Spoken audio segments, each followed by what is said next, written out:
இன்று காலை சென்னையில் பெசன்ட் நகரில் மாரத்தான் நிகழ்ச்சி நடைபெற்றது. அதில் குழந்தைகள் முதல் பெரியவர்கள் வரை ஆயிரக்கணக்கானோர் கலந்து கொண்டனர். சிறப்பு விருந்தினராக அமைச்சர் மா. சுப்பிரமணியன் அவர்களும் தமிழ்நாடு வணிகர் சங்கங்களின் பேரமைப்பு தலைவர் திரு விக்ரமராஜா அவர்களும் கலந்து கொண்டனர்.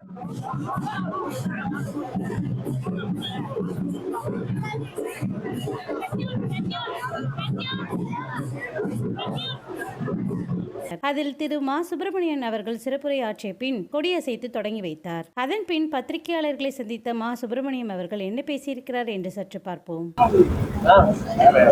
இளைய சமுதாயத்தை சீரழிக்கிற பான்பராக்கு, குட்கா போன்ற பல்வேறு போதை வஸ்துக்கள், இதற்கான தடை என்பது தமிழ்நாட்டில் தொடர்ந்து மாண்புமிகு முதலமைச்சர் அவர்களால் நீடிக்கப்பட்டு வந்து கொண்டிருக்கிறது. தமிழ்நாட்டை ஒட்டி இருக்கிற அண்டை மாநிலங்களில் அந்த போதை வஸ்துக்களுக்கு தடை இல்லை என்றாலும் தமிழ்நாட்டை பொறுத்தவரை இளைய சமுதாயத்தினர் சீரழியக்கூடாது என்கின்ற வகையில் மாண்புமிகு தமிழ்நாட்டின் முதலமைச்சர் அவர்கள் மிகுந்த அக்கறையோடு அந்த பணியினை தொடர்ந்து செய்து வருகிறார்கள்.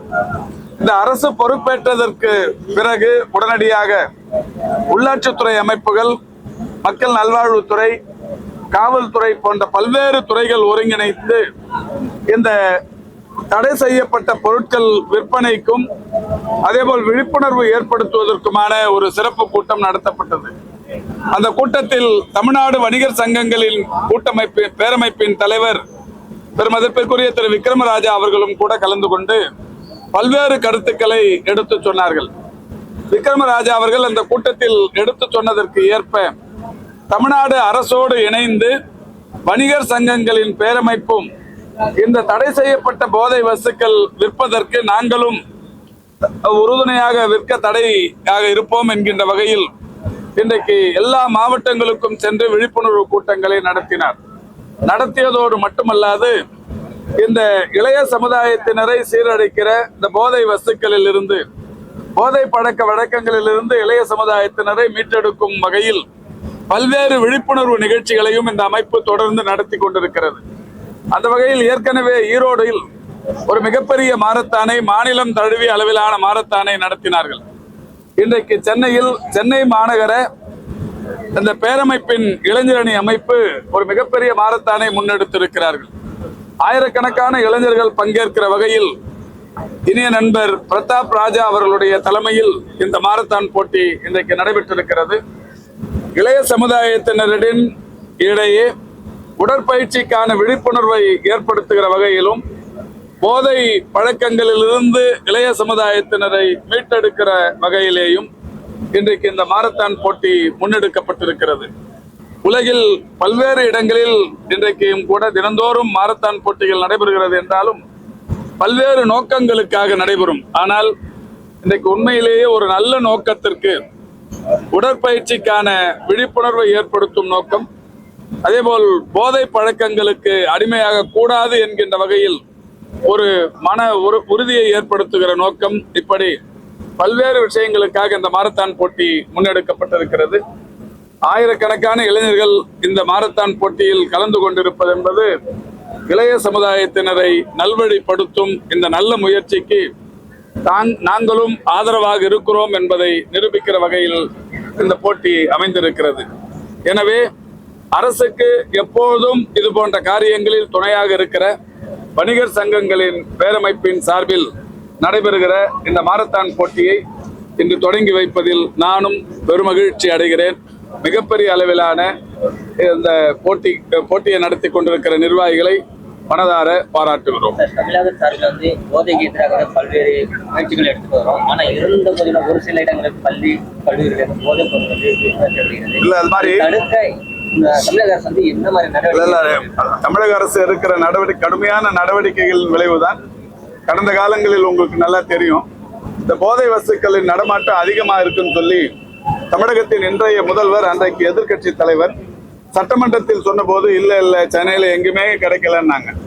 அடுத்த நாளே மாண்புமிகு தமிழ்நாட்டின் இன்றைய முதல்வர் தலைமையில் ஒரு 21 சட்டமன்ற உறுப்பினர்கள் சென்னையில் தாராளமாக கிடைக்கிற அந்த போதை வஸ்துக்களை சட்டமன்றத்திலேயே கொண்டு போய் காட்டினதுக்கு என்ன பண்ணிருக்கணும், அன்றைய அரசு, அதிமுக அரசு என்ன பண்ணிருக்கணும்னா, இது எங்க கிடைச்சது சொல்லுங்க, நாங்க உடனடியாக நடவடிக்கை எடுக்கிறோம், நடவடிக்கை எடுத்துருக்கணும். இப்ப நாங்களா இருந்தா அதை பண்ணிருப்போம். இப்ப நீங்க சொல்றீங்க கடை எங்க சென்னை எங்க பள்ளி அருகில் கிடைக்குதுன்றீங்க. இப்போ உங்க கையில நான் இது பேட்டி முடிஞ்சோன்னு உங்க கையிலே தனியா கேட்க போறேன், எந்த கடையில சொல்லுங்கன்னு. நீங்க தைரியமா சொல்லலாம், அதை நீங்க ரகசியம் பாதுகாக்கப்படுவீர்கள். அப்படி இருந்தா இன்னொரு 1 மணி நேரத்துல நாங்க நடவடிக்கை எடுத்துருவோம். ஆனா இதை செய்யாத அன்னைக்கு அரசு என்ன பண்ணுச்சுன்னா, இந்த போதை வஸ்துக்களை கொண்டு வந்து காட்டியதற்காக 21 சட்டமன்ற உறுப்பினர்களுடைய பதவியை பறிப்பதற்கு நடவடிக்கை எடுத்தார்கள். இந்த அரசு அந்த மாதிரியான அரசு அல்ல. உண்மையிலேயே இளைய சமுதாயத்தினரின் சீரழிந்து விடக் கூடாது என்கின்ற அந்த நோக்கத்தோடு மாண்புமிகு முதல்வர் அவர்கள் பொறுப்பேற்ற நாள் முதல் கடந்த 4 ஆண்டுகளாக தொடர்ந்து ஒவ்வொரு ஆண்டும் மாவட்ட ஆட்சித்தலைவர்கள், மாவட்ட காவல்துறை கண்காணிப்பாளர்கள் கூட்டத்தை நடத்தி மிக கடுமையாக அறிவுறுத்தி இந்த நடமாட்டத்தை மிக வெகுவாக குறைத்து விட்டார்கள். இதுல என்னன்னா பெரிய சவால் என்னன்னா, பக்கத்துல இருக்கிற கர்நாடகாவில் விற்கிது, அங்கிருந்து காய்கறி மூட்டையிலையும் வேற ஏதாவது அவங்க ஈஸியா எடுத்துட்டு வந்துடுறாங்க. அதையும் இன்னைக்கு பெரிய அளவில் இன்னைக்கு தடுத்து நிறுத்தி இருக்கிறோம். அப்படி இருந்தும் கூட இன்னைக்கு மிகப்பெரிய அளவில் மாண்புமிகு முதல்வர் அவர்களுடைய முயற்சியின் காரணமா இளைஞர்களிடையே, பள்ளி மற்றும் கல்லூரி மாணவர்களிடையே கடந்த 4 ஆண்டுகளாக எந்த காலத்திலும் இல்லாத அளவுக்கு விழிப்புணர்வு உறுதிமொழிகள் எடுக்கப்பட்டு வருகிறது. ஒவ்வொரு ஆண்டும் எடுக்கப்படுகிற உறுதிமொழி என்பது கின்னஸ் சாதனை என்கின்ற வகையில் எடுக்கப்பட்டு கொண்டிருக்கிறது. பக்கத்தில் இருக்கிற ஆந்திரால ஒரு 4000 ஏக்கர்ல கஞ்சா பயிரிடுறாங்கன்னு தெரிஞ்ச உடனே அந்த தகவல் அது மூலமா கஞ்சா தமிழ்நாட்டுக்கு வந்துடக்கூடாதுங்கிறதுல அந்த மகேஷ் என்கின்ற ஒரு காவல்துறையின் ஏடிஜிபி அவர் தலைமையில ஆந்திராவில் இருக்கிற அதிகாரிகள், அந்த தென்னிந்திய காவல்துறை அதிகாரிகள் மாநாட்டில் அந்த தகவலை எடுத்து சொல்லி அந்த 4000 ஏக்கர்ல பயிரிடப்பட்ட 6000 கோடி ரூபாய் மதிப்பிலான கஞ்சா பொருட்களை முழுசுமா ஒழித்த பெருமை தமிழக காவல்துறைக்கு உண்டு. அண்டை மாநிலங்களில் பயிரிடுகிற அந்த கஞ்சாவை கூட ஒழிச்சாங்க. இன்னைக்கு தமிழ்நாட்டை பொறுத்த வரைக்கும் 0% கஞ்சா கல்டிவேஷன் என்கின்ற நிலை உருவாக்கப்பட்டிருக்கிறது. எங்கேயாவது யாராவது இருந்தாங்கன்னு சொன்னா பத்திரிகையாளர்களை கூட வெளிப்படையா சொல்லலாம். வெளிப்படையா சொல்றதுக்கு பதிலாக எங்களை மாதிரி ஆளுங்க தகவல் சொன்னா உங்களுடைய பெயர்கள் ரகசியமாக பாதுகாக்கப்படும், நடவடிக்கை எடுக்கப்படும். இப்போ நீங்க சொல்லியிருக்கீங்க, கேட்டிருக்கீங்க, தயவு செஞ்சு இந்த பேட்டி முடிஞ்சோன்னா கூட இருந்து எனக்கு தனியா சொல்லிட்டு போங்க, எங்க இருக்குன்னு நடவடிக்கை எடுக்கணும்.